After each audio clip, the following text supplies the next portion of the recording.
Hello! Welcome back to my YouTube channel. And today, gagawa ako ng sponge cake.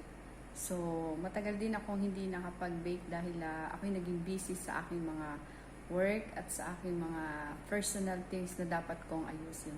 So, for today, samahan niyo akong gumawa ng sponge cake.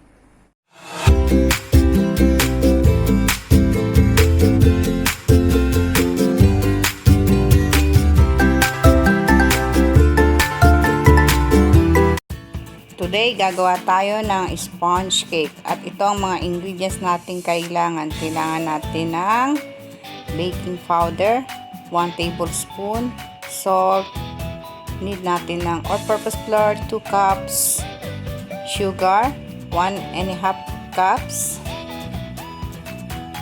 need din natin ng fresh milk, 1/3 cup, and 8 eggs. First, put half teaspoon of salt.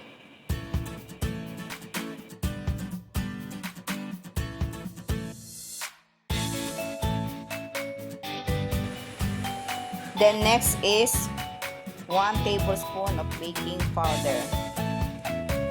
And then mix well the 3 dry ingredients.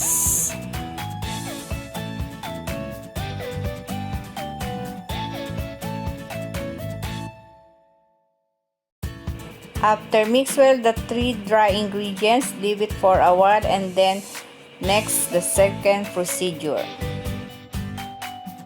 Next procedure is ilalagay natin ang 8 eggs sa mixing bowl.